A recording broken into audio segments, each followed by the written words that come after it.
Civil War is the brand new A24 film directed by Alex Garland that just hit theaters this past Friday. As I said, this film comes from writer-director Alex Garland, whose previous films were Ex Machina, Annihilation, and Men. This movie takes place in the not-so-distant future of America, as we are in the midst of an American Civil War, where there's a Western group of states led by Texas and California that are putting on a war with the rest of the United States. But in this movie, we follow a group of journalists and photojournalists who are trying to make it to Washington, D.C. to get the first ever interview since the war started with the president, who's played by Nick Offerman. The lead character is Lee, played by Kirsten Dunst, who is a photojournalist, who's the most famous photojournalist in America, but she's trying to detach herself both from the war to do her job, but also realizing the totality of the situation. She's joined by her partner, Joel, played by Wagner Moura, who's the one who will be going to try to interview the President of the United States. Also in the movie is Kaylee Spaney as Jessie, and young and up-and-coming photojournalist whose hero is Dunst's character, and she hops on for the ride. As well in this movie is Stephen McKinley Henderson as Sammy, another journalist on for the ride. Also in the movie is Nick Offerman in an uncredited role. Don't want to talk about much about that. The film is an hour and 49 minutes and is rated R. Welcome back, everyone, to a brand new review here on Max Talks Movies. My name is Max Dinenberg. If you're new to the channel, please subscribe, ring that bell. We're under 10 subscribers away from 200, so please share with your friends. Let us know. Let's get us to 200 by the end of the month. I talk movies, TV shows, and I also do out-of-theater reactions, box office show, and a movie rankings monthly. So please subscribe, ring the bell if you're new to the channel. Comment down below. What are your thoughts on Civil War? Was this for you? Was this not for you? Where does this rank for you in Alex Garland's filmography? Are you a fan of Alex Garland? Let me know in the comment section down below. If you're not going to see it, tell me why are you not going to go check this one out. Also, please like the video, guys. The thumbs up button. That's how you support this channel. So I was pumped to see this movie. I'm a big time fan of Alex Garland. He makes things that are definitely not really for the mainstream. Men was one of the most unique and one of my favorite movie theater experiences I've had. That came out in 2022.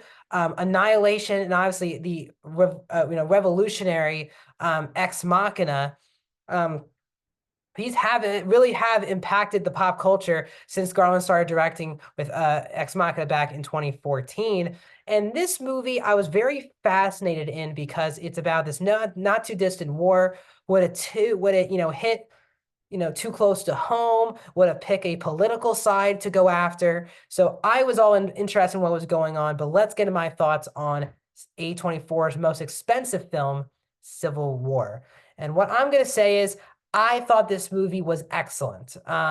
This is a tough film to do right, in my opinion. There are so many things that could go wrong with this movie, which is obviously picking sides politically, going too hard on what I mean is leaning one way. The brutality of Americans killing other Americans for the sake of just to do it, and also the war.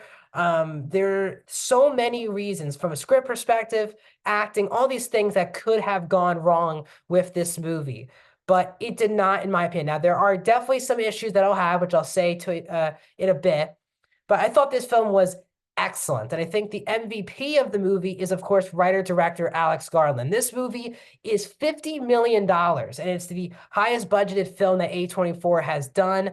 They have said that they're trying to move away as much from the smaller budgeted art films because they're not turning a profit on those movies, and they're trying to make bigger movies that look a bit more mainstream. But I think Alex Garland was the perfect director to do this with because he has the great sensibility of, yes, feeling like we're watching a big movie, but also the movie is a character-based film. This is not about the action and the violence. Now, yes, there's plenty of violence and there's action involved, but the movie never loses focus on the characters. And as I said, these people feel like real people. And Alex Garland, well, yes, there's a lot of action going on, and the movie is not about, oh, here's a cool little war-like action scene shot, very cool. It's not about that. It's brutality that a war like this would do, and it focuses in on journalists whose job is to be unbiased. Their job is to detach themselves from the situation emotionally to get the right picture to send to their bosses. I found that to be a fascinating concept done very well here. And that's really because Alex Garland is the master behind the camera. Yes, this film feels very big, but it has kind of that art house sensibilities of focusing on characters and a lot of quiet moments in the movie. It's very well paced, but it's not going to the next thing. The movie's very quiet in its moments, and very subtle as well. From a performance perspective, this movie is extremely well acted. Kirsten Dunst and Kaylee Spaney are so excellent in this movie. Dunst especially, we'll get to Spaney in a second. Dunst is excellent in this movie because she's playing someone who's been through a lot of wars. This is her job as a career, but sometimes things can kind of get to you. And there are times where she looks absolutely defeated. There are times where you can tell she's just away from herself emotionally.